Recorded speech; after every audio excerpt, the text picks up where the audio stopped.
Pessoal, muito boa tarde a todos e a todas vocês que estão aqui presentes e também aqueles que estão acompanhando a sala de hoje através do Facebook. Nós vamos tentar fazer uma live, vai depender da conexão, às vezes cai, mas enfim, vamos tentar transmitir também através do Facebook, na minha linha do tempo e no grupo Direito Penal, o FRN.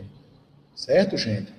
Meus amigos, na nossa aula passada, nós começamos a abordar a Lei Maria da Penha, começamos a abordar aquela lei que tem como objeto a norma penal incriminadora, que trata por objeto a questão da violência doméstica contra a mulher. A Lei 11.340, 2006, que foi conomeada com o nome Maria da Penha. Maria da Penha, cidadã que foi vítima de violência doméstica em grau absurdo, foi espancada e quase eletrocutada pelo marido e que lutou no sentido da implementação dessa norma penal que visa a proteção da integridade física, psíquica, moral da mulher no tocante à violência de gênero, a violência que tem como ponto fulcral a própria condição feminina, a própria condição de mulher, né? Não devemos aqui confundir, inclusive, gente, a questão de que, inclusive, trata o parágrafo 9º do artigo 109 do Código Penal Brasileiro, aquela lesão corporal no contexto da violência doméstica, porque ali, como a gente viu, inclusive, na aula passada, a vítima tanto pode ser homem quanto mulher.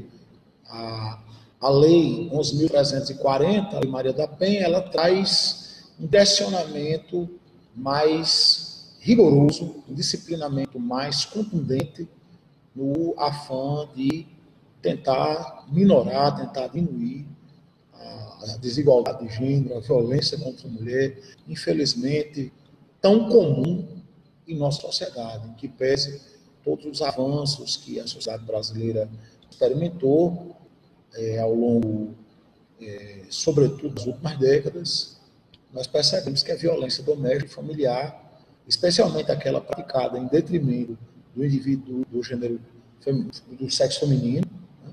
A violência praticada em desfavor da mulher, ainda é uma constante, né?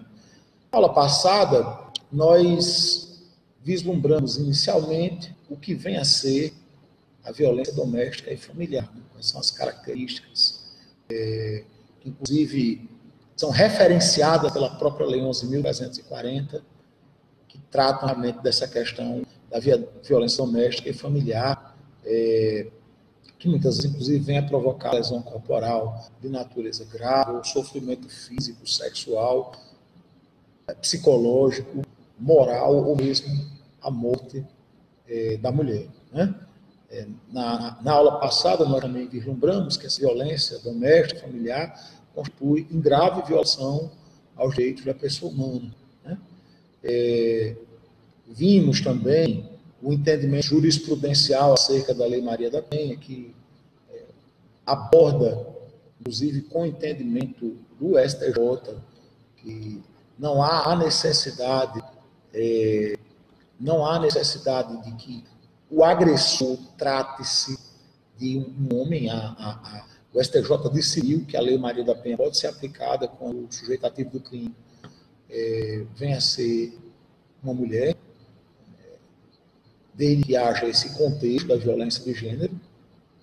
Não há também a necessidade de coabitação, visto que, para que se caracterize violência doméstica e familiar, nos termos da Lei 11.340, nos termos da Lei Maria da Penha, não há necessidade de autor e vítima do delito conviverem sob o mesmo teto. Nós vimos também que essa violência doméstica contra a mulher, doméstica familiar contra a mulher, ela pode ser praticada em face a relações de afeto, certo? Que não existam mais, né? Que tenham ocorrido, mas que já tenham se encerrado, certo? Existem muitas formas de violência contra a mulher. A mais evidente delas, a que chama mais atenção, é a violência física contra a mulher.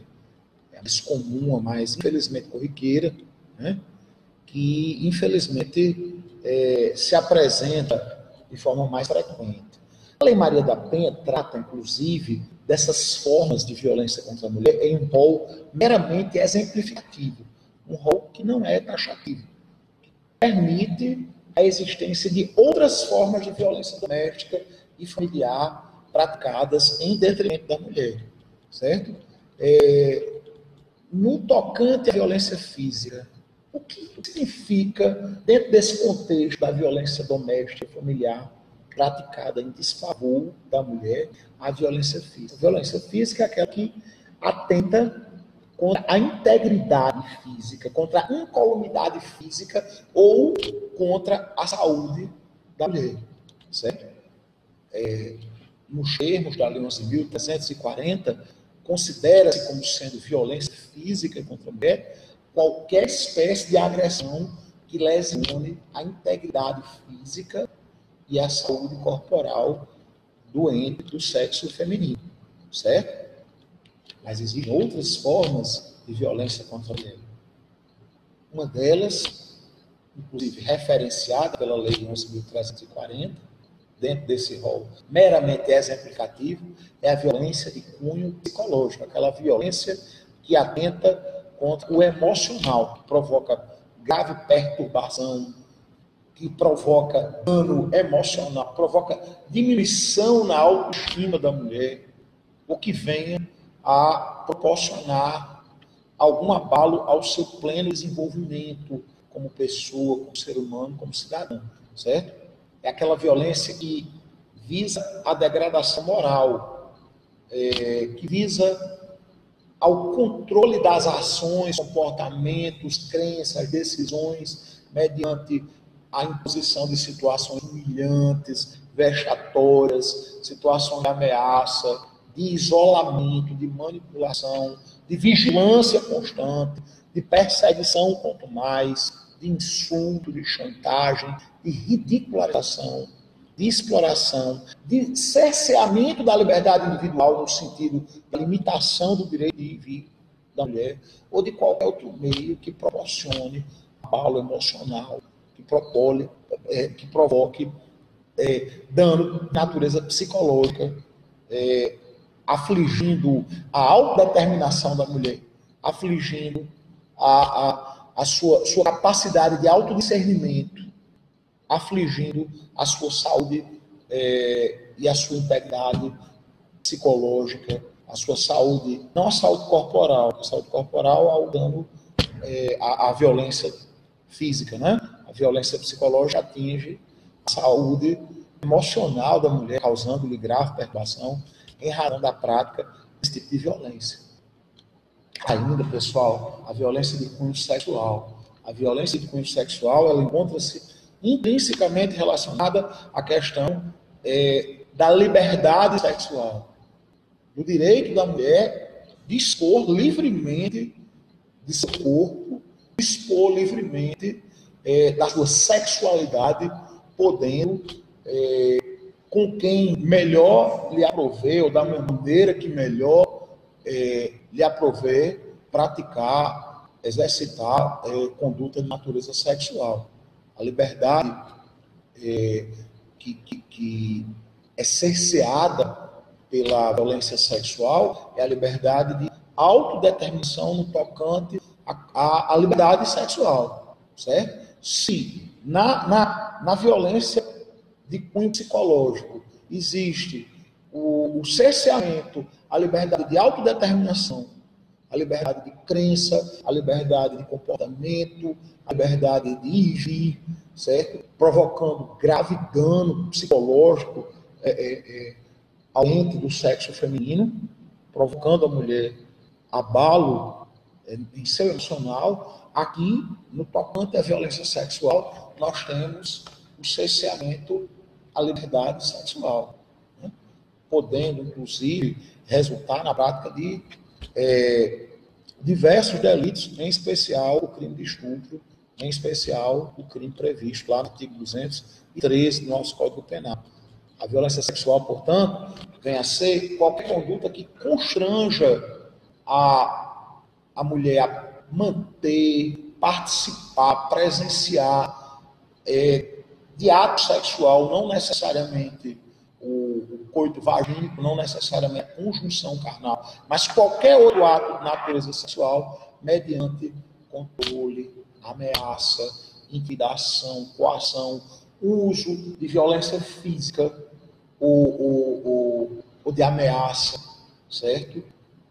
Constrangindo a mulher a agir no sentido contrário à sua livre determinação, à sua liberdade sexual, certo? Fazendo com que a mulher seja induzida a, por exemplo, comercializar o seu corpo, certo? Utilizar a sua sexualidade, impedindo a mulher, por exemplo, de adotar um método contraceptivo, ou forçando a mulher ao matrimônio, forçando a mulher à gravidez, ao aborto, à prostituição, mediante a coação, a violência, mediante a qualquer ato que limite a liberdade sexual, que limite ou muitas vezes anule o direito da mulher de exercitar os seus direitos sexuais e reprodutivos, certo?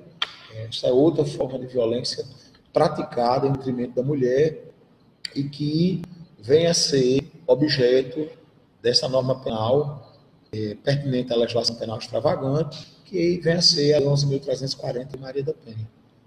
Existe ainda a questão da violência patrimonial.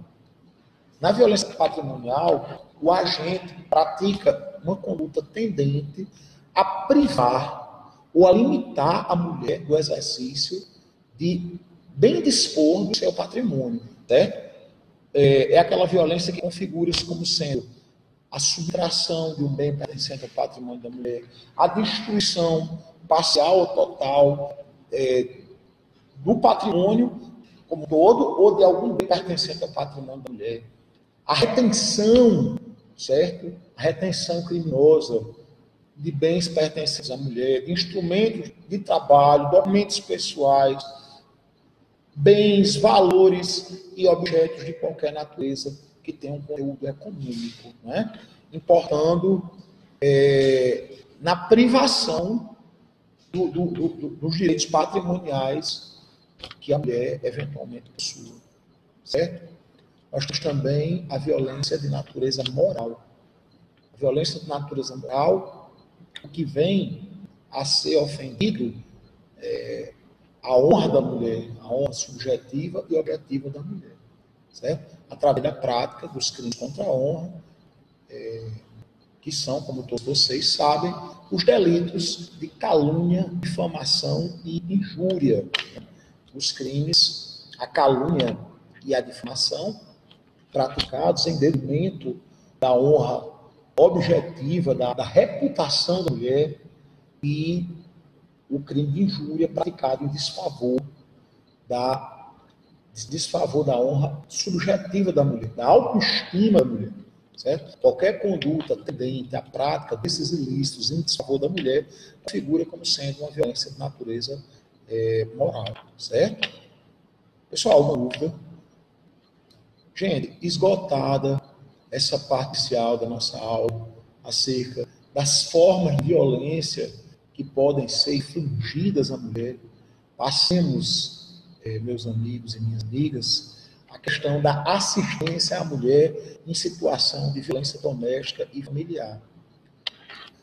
A Lei Maria da Penha, ela preconizou a criação de um sistema de medidas protetivas, de medidas integradas de proteção à mulher, certo? Inclusive podendo até mesmo vir como medida de política pública mesmo, no sentido de coibir a violência doméstica e familiar praticada em desfavor da mulher, até mesmo a se admitir a medida protetiva de urgência, com a terminação do afastamento do agente que provocou alguma espécie de violência de todas as formas que nós referenciamos agora há pouco e de outras formas, já tendo em vista que este rol é um rol meramente exemplificativo,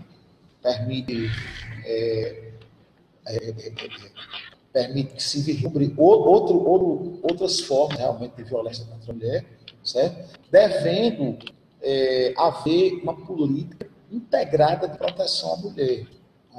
a criação de um sistema de políticas públicas que vise a resguardar os direitos da mulher, que vise a proteger a mulher, evitando que ela venha a ser alvo, ou, em caso ela já tenha sido alvo, procurando coibir, certo? Através de ações promovidas pelo poder público, através de um conjunto articulado de ações a serem desenvolvidas pela União, pelos estados, pelo Distrito Federal e pelos municípios, e também por órgãos não governamentais, certo?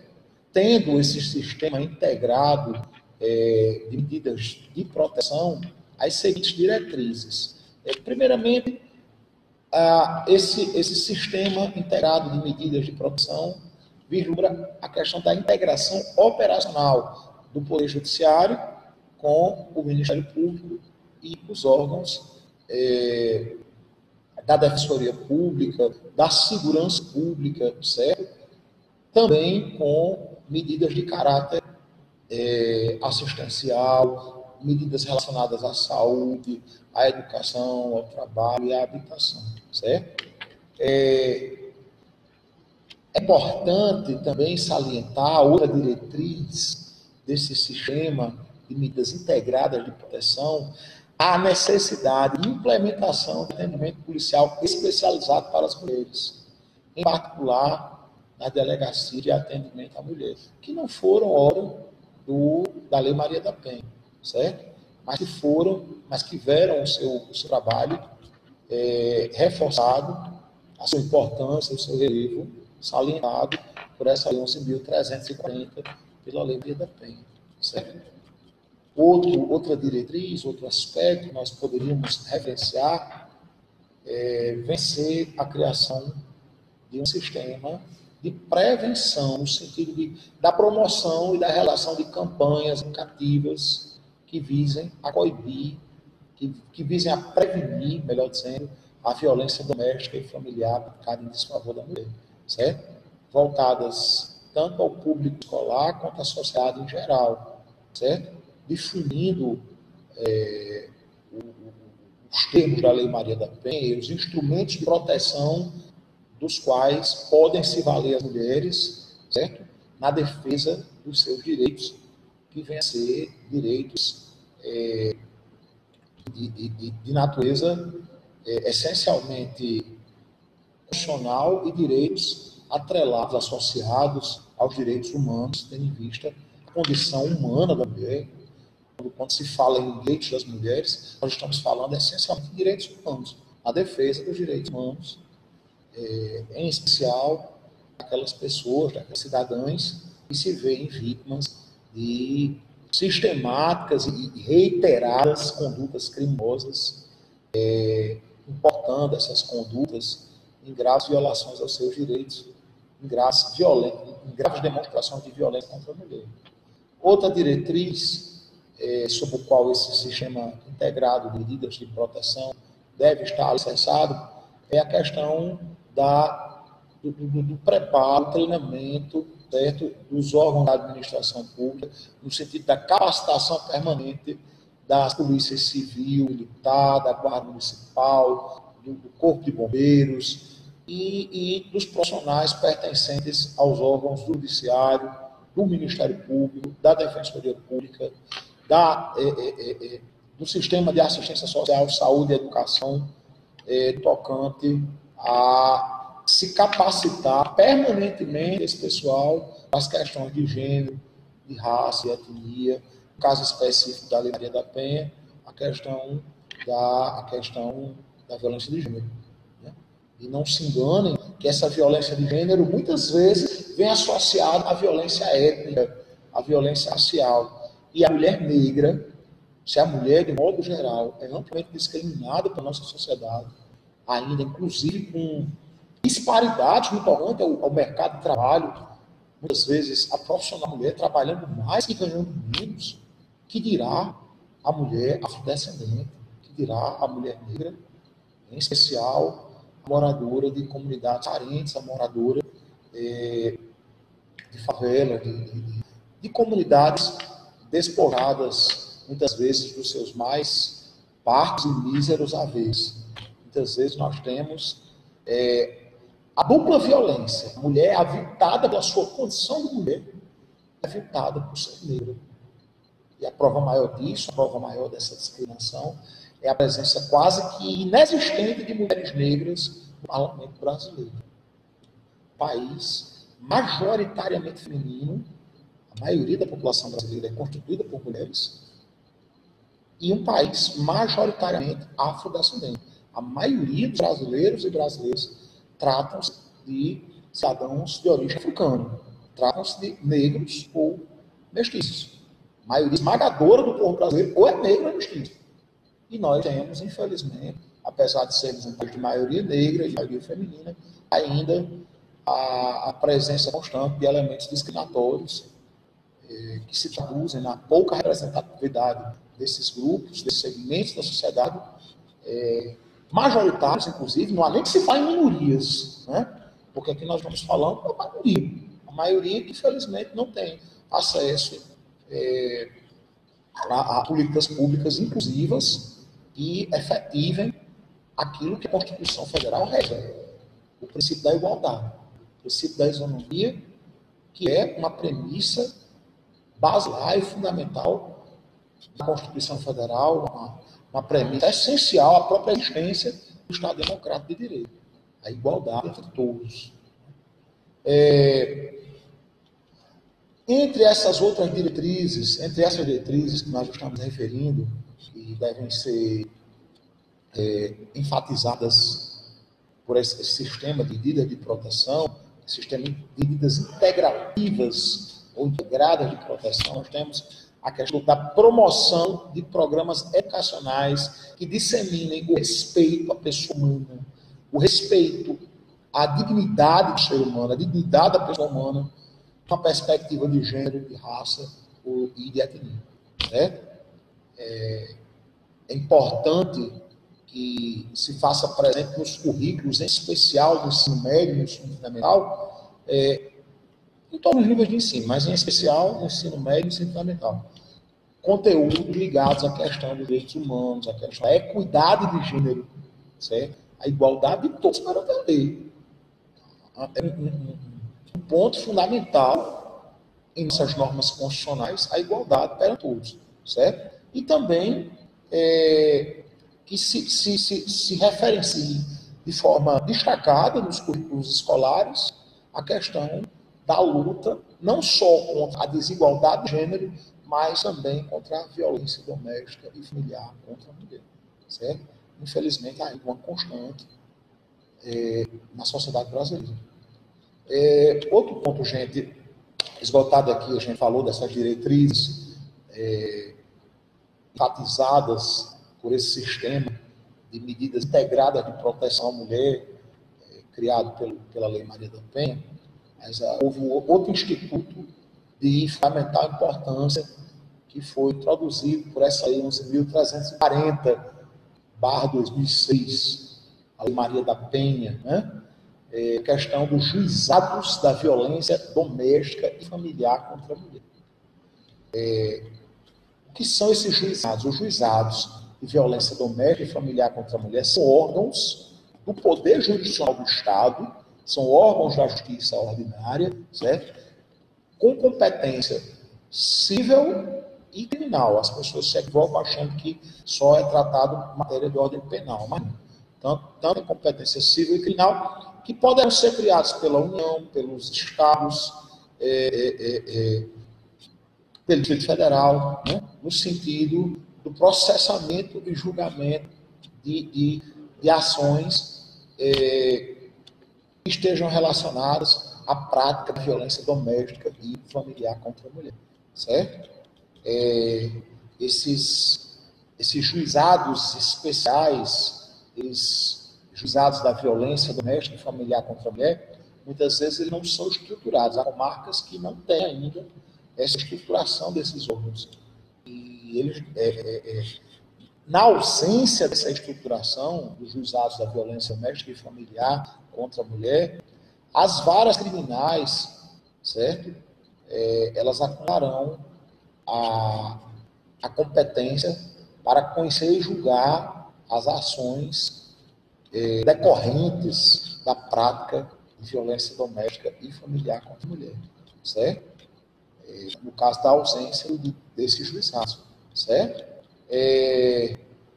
Inclusive, havendo a referência na própria Lei Maria da Penha à questão do direito de preferência nas varas criminais para o processamento e julgamento dos feitos decorrentes desse tipo de violência, né?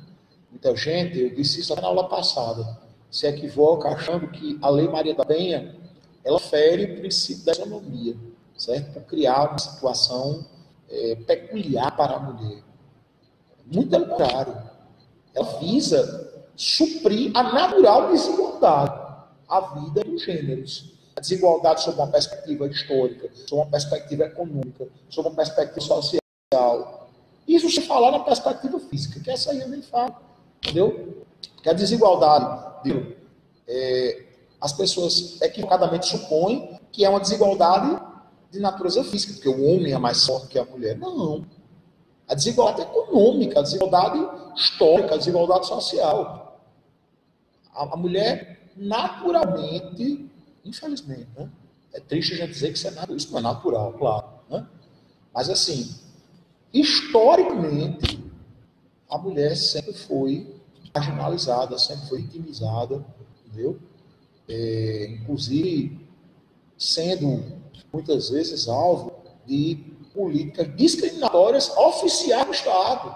Por exemplo, até 2002, até a vigência do Código Civil contemporâneo, o cito sempre excelente, o Código de 1916, era causa de nulidade do casamento, a não virgindade da mulher. Até 2002, ou seja, era um pouco tempo, né? 16 anos apenas. Um anacronismo histórico total. Mas até 2002, uma das causas de nulidade do matrimônio seria o marido descobrir que a mulher não era mais virgem. Ou seja, havia uma política oficialmente sexista, uma política oficialmente machista, uma política delentada pelo poder legislativo, que referenciava uma norma essencialmente discriminatória. Como se a mulher fosse um objeto que passasse do controle do pai para o controle do marido. Como se ela fosse um ente reduzido à condição de res, à condição de coisa. Né? O objeto de cama e mesa que historicamente a mulher, lamentavelmente, e eu digo que a violência contra a mulher, que a afronta aos direitos da mulher, é uma afronta aos direitos humanos, de um modo geral, porque vocês imaginem quantas mulheres brilhantes não poderiam ter concedido à sociedade brasileira e à sociedade mundial sólidas e valorosas contribuições nas mais diversas áreas do conhecimento, porque a inteligência não tem gênero. O saber, o conhecimento, a cultura, definitivamente não são referenciados pelo órgão sexual que você tem entre as pernas. São referenciados por outros fatores. Jamais pelo seu sexo. Jamais pela sua condição, de homem ou mulher. Vocês já imaginaram quantos Einsteins, quantos Galileus, quantos Leonardo da Vinci não foram cerceados no tocante ao desenvolvimento das suas potencialidades, dos seus saberes, exclusivamente porque eram mulheres. Exclusivamente por serem mulheres. Vocês imaginem o nível de avanço que a sociedade brasileira e a sociedade mundial não teria se, ao invés de estarem à frente do fogão, não estou dizendo que seja demérito uma mulher saber cozinhar. Saber cozinhar é bom para homens e mulheres. Estou dizendo que a mulher era restrita a um papel marginalizado. Um papel de, como eu digo, sempre objeto de cama e mesa. Né? Vocês imaginem quantos cérebros brilhantes o mundo não perdeu. e o nível de avanço que nós teríamos se porventura a sociedade historicamente não tivesse assumido esse papel tão discriminatório que faz a mulher. Pessoal, mas voltando aqui à questão dos juizados especiais da violência doméstica contra a mulher, certo? Esses juizados, eles são por opção da ofendida, no tocante aos processos cíveis, certo? Regidos pela Lei 11.340, essa lei ela tem aspectos também patrimoniais, né? Também aspectos não exclusivamente penais. Né? O juizado do seu domicílio ou de sua residência, no lugar de fato em que se deu a agressão, ou lugar do domicílio do agressor, que escolhe a ofendida, certo? Ao seu critério. Esses juizados, como eu disse, acumulam competência civil e criminal, certo? E fazem parte, no tocante à organização do Judiciário Nacional, fazem parte do Judiciário Estadual, fazem parte da Justiça dos Estados, certo? Ou no caso específico, do Distrito Federal, do Distrito Federal, né? Que é uma justiça federal, mas uma justiça, entre aspas, estadual, porque o Distrito Federal é um ente, né? Da federação, certo? Um aspecto fundamental que nós não podemos deixar de abordar na aula de hoje é a questão de que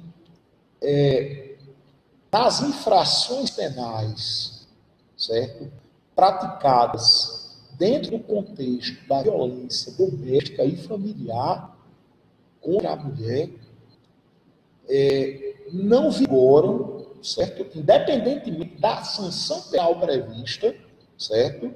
Não vigoram os dispositivos pertinentes à Lei 9.099/95, a Lei de Juizados Especiais, certo? Todos aqueles institutos, a transação penal, a composição civil do dano, a suspensão condicional do processo, todos aqueles institutos jurídicos pertinentes à Lei dos Juizados Especiais, cíveis e criminais, né? Lei 9.099, eles não se aplicam quando o crime for praticado dentro desse contexto, certo?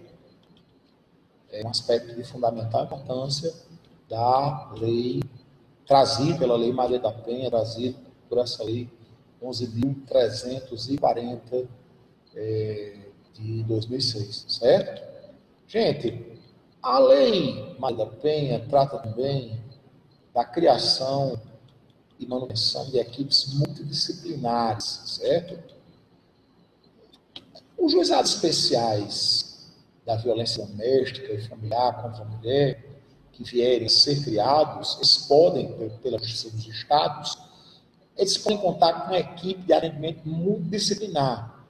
Essa equipe de atendimento multidisciplinar é composta por profissionais da assistência social, da saúde, profissionais da psicologia, certo? Destina-se justamente a fornecer o atendimento necessário aquelas pessoas, aquelas mulheres que foram vítimas de violência doméstica, que muitas vezes tem repercussão em vários âmbitos da vida da mulher. Muitas vezes a mulher que sofre esse tipo de violência, ela é vitimizada não só na sua qualidade física, mas também no seu equilíbrio emocional, na sua esfera patrimonial. Muitas vezes a violência contra a mulher, ela assume uma proporção, assume um contexto, um tamanho, que vários aspectos da vida daquela cidadã que restou vitimizada por aquela violência doméstica ou familiar contra a mulher acabam sendo prejudicados. Vários aspectos da vida da mulher acabam sendo lesionados, havendo a necessidade de aumento de atendimento psicológico, atendimento de assistente social, atendimento muitas vezes médico, e há previsão na Lei 11.340 da criação dessas equipes multidisciplinares, certo? E elas podem, inclusive, ter como atribuição, elas têm, inclusive, como atribuição, o fornecimento de subsídios para que o órgão judicante e também o órgão acusatório, certo? Possam lastrear o seu trabalho, mediante laudos, também verbalmente em audiência, quando, por exemplo, o profissional dessas equipes multidisciplinares vier a ser ouvido, a ter sua oitiva colhida em audiência, certo?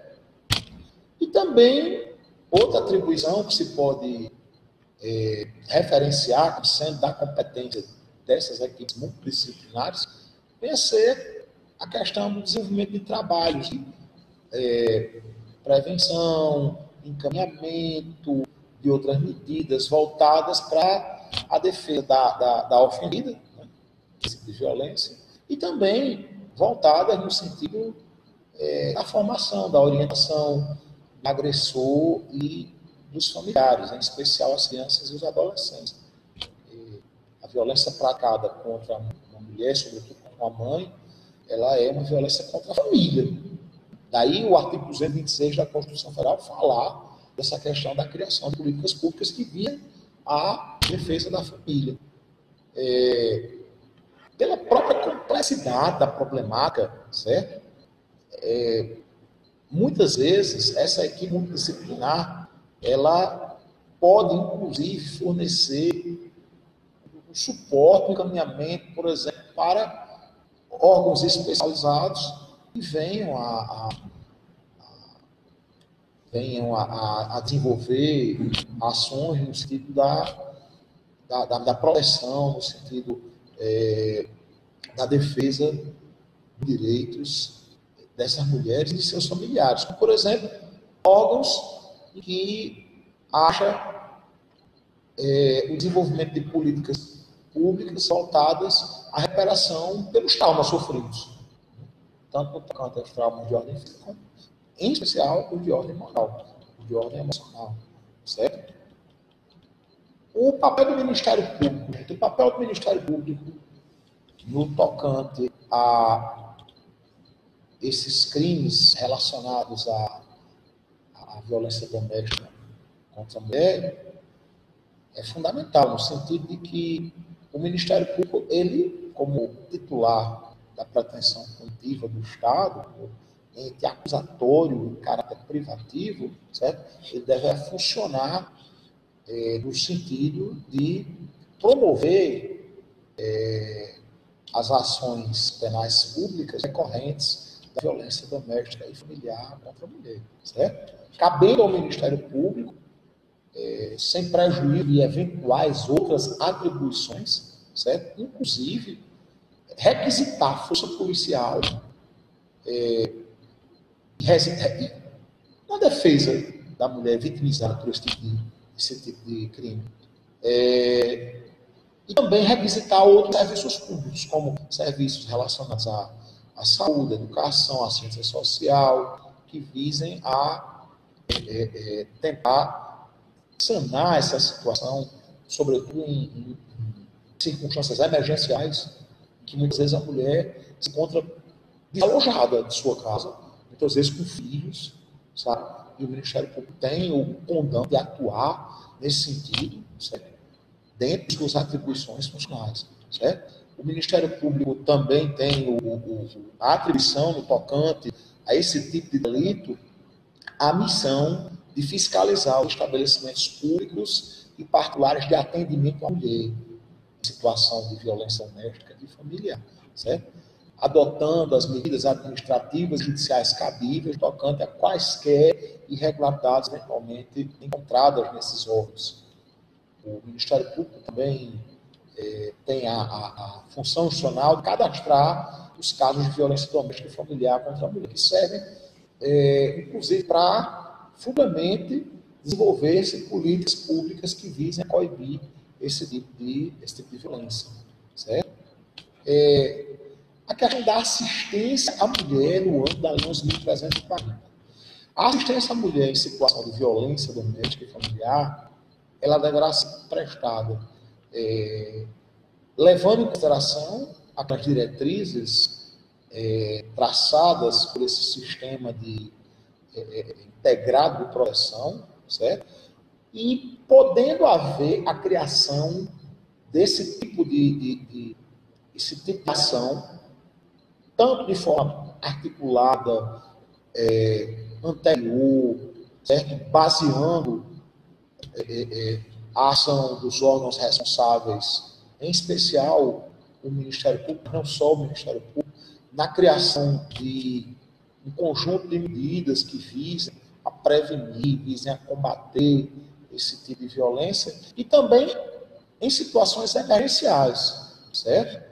Situações em que se faça necessária, de forma urgente, a intervenção do Poder Jurisdicional do Estado, a ser provocado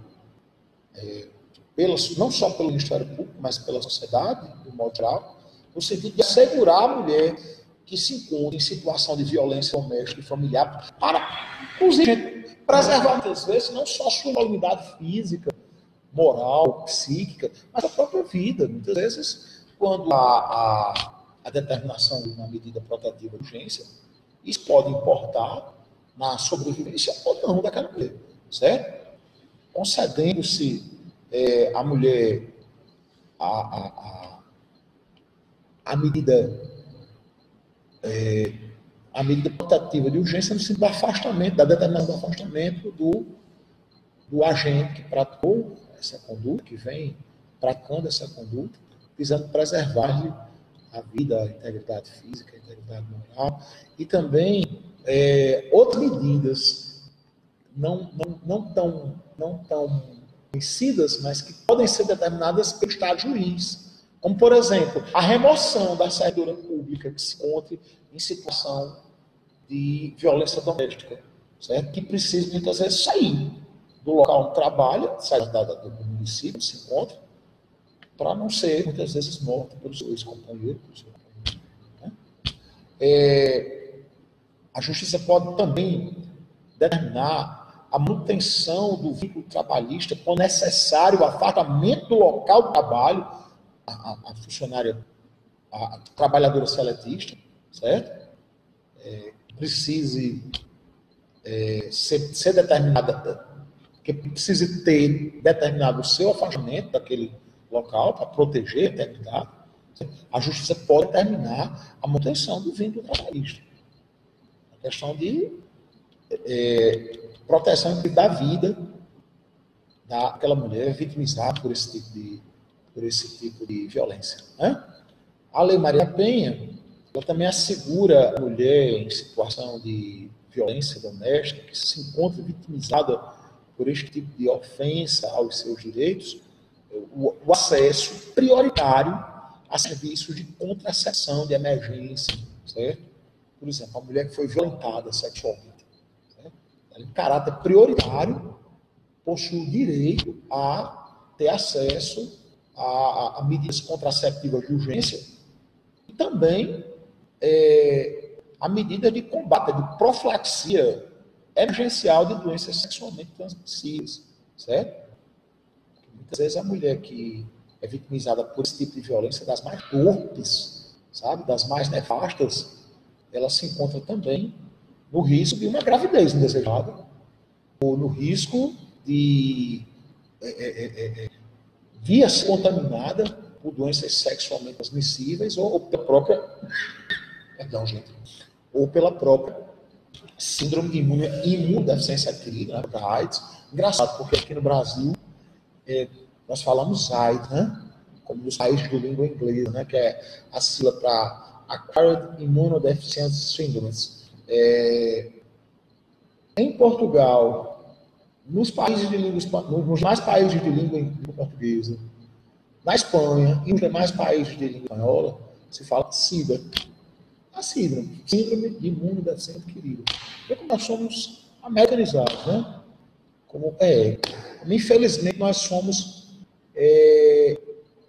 e costumavam chamar os brasileiros de macacos. As pessoas pensavam que era macaco no sentido de que parcela significativa da população é de origem negra, que fosse uma demonstração de racismo. Mas não, o macaco era no sentido de macacos imitam seus irmãos, macaquear os americanos.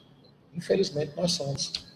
Da própria criação da República Brasileira, adotou-se uma bandeira que era uma cópia da bandeira americana, com as cores de amarelo, e o nome do país, que foi, quando da proclamação da República, foi cognomeado de Estados Unidos do Brasil. Felizmente, nem a bandeira nem o nome do país foram mantidos.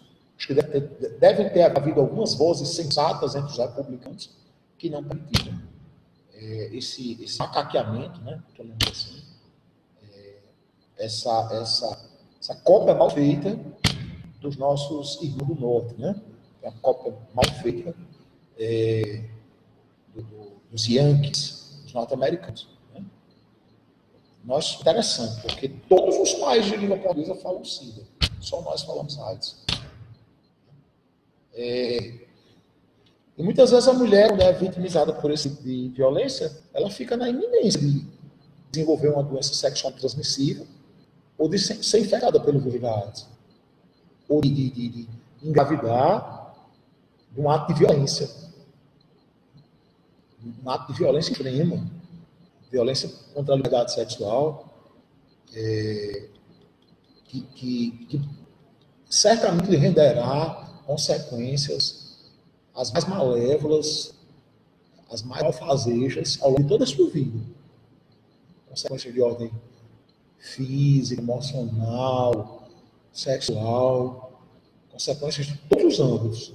Aí, além disso, ela ainda se expõe, não é, a uma gravidez, obviamente, indesejável e o desenvolvimento de uma doença sexualmente transmissível ou a própria AIDS. A AIDS não é considerada só uma referência, só uma pequena digressão.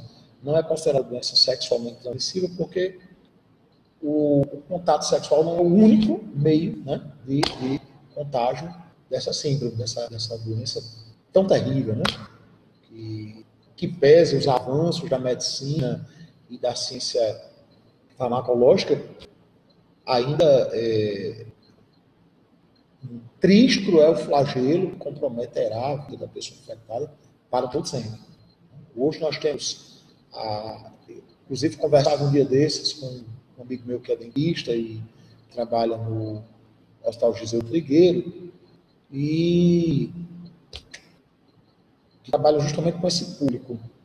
O Giseu Trigueiro, como vocês devem saber, é o hospital especializado em doenças infecto-contagiosas. Um hospital de referência aqui no Rio Grande do Norte para esse tipo de moléstia. E ele disse que a AIDS hoje é uma doença que pode ser considerada uma doença crônica. A sobrevida do paciente com a administração da medicação adequada pode vir a ser de 20, 30. Tem pacientes de AIDS que foram infectados há mais de 30 anos. Né? Mas, caso, por exemplo, o jogador de basquete Irving Magic Johnson, né? Que ganharam sobrevida de décadas. Mas ainda é uma doença, sem dúvida nenhuma, incurável, uma doença, sem dúvida nenhuma, mortal. Né? Mortal. O paciente pode até vir a falecer em razão da AIDS. Mas, certamente, a chance dele vir a morrer em razão de uma infecção oportunista é imensa. Imensa. Né? Ainda que com a administração da medicação necessária, dos medicamentos que foram obtidos pela ciência farmacológica ao longo das últimas décadas. Né? Não é mais uma doença que é uma sentença de morte como era nos anos 80. Mas, indiscutivelmente, é uma doença mortal, uma doença terrível, né? E que afetará a vida do indivíduo para todo sempre, tendo em vista essa doença incurável. E muitas vezes a mulher que é vítima de violência sexual fica à mercê desse tipo de risco. Por isso que, em caráter prioritário, ela deverá receber atendimento médico especializado no AFAM, tanto que lhe administrem métodos anticonceptivos de urgência, como no tocante à questão da prevenção desse tipo de doença, certo? Tanto a AIDS quanto as doenças sexualmente transmissíveis, certo? No tocante ao atendimento pela autoridade policial, gente. Meus amigos, na hipótese, inclusive muito frequente, a mulher encontrar-se na iminência de vir a sofrer, ou mesmo já estando a sofrer a prática de violência doméstica e familiar, a autoridade policial que tomar conhecimento desse tipo de situação, desse tipo de ocorrência, deverá adotar de imediato as providências legais cabíveis, certo? No atendimento à mulher que se encontra nessa situação de risco, ou mesmo de já estando a sofrer violência doméstica e familiar, nos termos da Lei Maria da Penha, né? A autoridade policial ela deverá, entre outras providências, garantir a proteção policial quando necessário, imediato da mulher, né? Encaminhando, inclusive, os termos do inquérito policial mais seriamente possível para que a Justiça e o Ministério Público tomem providências cabíveis, certo? Deverá encaminhar a hospital, posto de saúde, certo? Ou ao Instituto Médico Legal a mulher para que ela faça o exame de corpo de delito e, evidentemente, receba o atendimento necessário. Deverá fornecer à ofendida por esse tipo de crime, esse tipo de violência, o transporte para o local seguro, certo? Quando houver risco de vida, muitas vezes, inclusive, acontece, certo? E deverá também tomar algumas outras providências, certo? Se necessário, acompanhar a ofendida na retirada de seus pertences do local de residência, de domicílio familiar, certo? Deverá informar a ofendida os direitos a ela conferidos pela Lei Maria da Penha.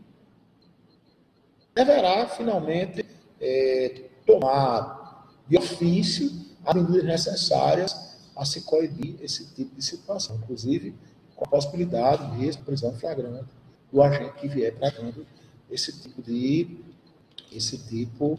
violência, né? Esse tipo de violência. Em todos os casos de violência doméstica familiar contra a mulher, feito o registro da ocorrência, a autoridade policial deverá de imediato adotar os procedimentos que forem cabíveis, né?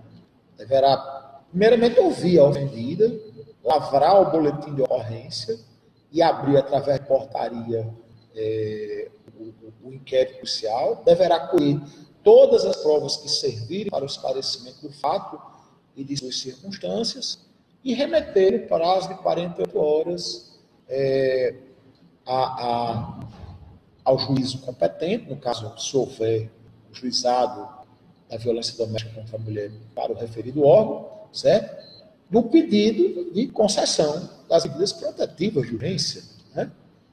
Inclusive, podendo haver a questão da própria determinação da manutenção do agressor à distância da ofendida, certo? A ofendida que poderá vir no próprio comunicado do ilícito, no próprio delácio crimes, né, manifestar o seu interesse